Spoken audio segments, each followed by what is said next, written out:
అమెరికాకు బయలుదేరిన ఎమ్మెల్సీ కవిత ఈ నెల 23న తిరిగి రాక. ఎందుకు పోయిందంటే వాళ్ళ చిన్న కొడుకట ఏదో గ్రాడ్యుయేషన్ తిరిగి హైదరాబాద్ రానున్నారు. గ్రాడ్యుయేషన్ కార్యక్రమంలో భాగంగా పాల్గొనడానికి అమెరికా వెళ్తా ఉన్నారు. వీళ్ళ కొడుకులు ఇట్లా అమెరికాలో పోయి చదువుకుంటారు.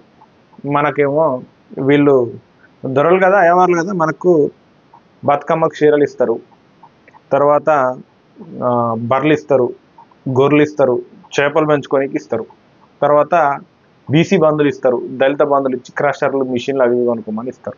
మనం వాళ్ళకు ఓట్లు వేయాలి, వాళ్ళు వాళ్ళకు మనకు బహుమానంగా ఓట్లు వేసినందుకు వాళ్ళు పార్లమెంటుకు పోతారు, అసెంబ్లీలో పోతారు, వాళ్ళ అయ్యే ముఖ్యమంత్రి అవుతారు, వాళ్ళు మంత్రులు అవుతారు. మనకు ప్రభుత్వం నుంచి మనకు క్రషర్ మిషన్లు, లేకపోతే జేసీబీ మిషన్లు, ట్రాక్టర్లు, ఇటాచీలు, దళిత బంధు పేరు, లేదంటే చేపలు పట్టుకునేటోళ్ళు ఉంటే చేపలు పట్టుకునే చేపలు వస్తాయి, లేదు అనుకుంటే గొర్రెలు వస్తాయి, బర్రెలు వస్తాయి.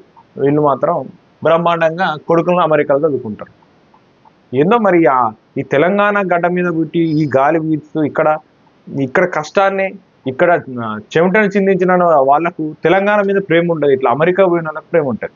కేటీఆర్ కూడా అమెరికా నుంచి వచ్చిండు, ఉన్న ఫలంగా తెలంగాణ మీద ప్రేమ వచ్చింది. అదే ఇక్కడ ఉన్నోనికి రాదు మళ్ళీ ఆ తెలంగాణ ప్రేమ. ఈ కవిత గారు కూడా అమెరికా పోయి వచ్చేది, ఇప్పుడు వాళ్ళ కొడుకు కూడా అమెరికా పోతుంది. కొడుకులనేమో అమెరికాలో చదివించుకుంటా తెలంగాణ మీద మళ్ళీ మాకు విపరీతమైనటువంటి అభిమానం, తెలంగాణ మీదనే పానాలన్నీ తెలంగాణ మీదనే ఉంటాయి, మాకున్నంత ప్రేమ తెలంగాణ మీద ఇంకెవరికి ఉండదంటారు. మళ్ళీ వాళ్ళ బిడ్డలనేమో ఇప్పుడు అంతగానంగా తెలంగాణ మీద ప్రేమ ఉంటే మరి తెలంగాణ అభివృద్ధిలో పాటు పడాలి కదా. ఈ తెలంగాణలో ఏదైనా పని చేసి అదే ట్యాక్స్ రూపంలో ఏదైనా తేవాలి కదా, ఏదైనా ఒక ప్రోడక్ట్ తయారు చేసి జనాలకు అందేటట్టుగా ఏదైనా చేయాలి కదా. పోయి అమెరికాలో చదువుకుంటారు, మళ్ళీ వీళ్ళకి తెలంగాణ మీద ప్రేమ ఉండదని అంటారు. మరి ఇక్కడ కష్టపడి ఈడ చదువుకొని ఈడ ఉద్యోగం చేసి ఈడ ట్యాక్స్ కట్టిన వారికి మళ్ళీ తెలంగాణ మీద ప్రేమ ఉండదు, వాళ్ళకు ఉంటుంది. నిజంగానే ఉంటుంది మరి తెలంగాణ అమెరికాకు పోయేస్తే తప్ప తెలంగాణ మీద ప్రేమ ఉండదు.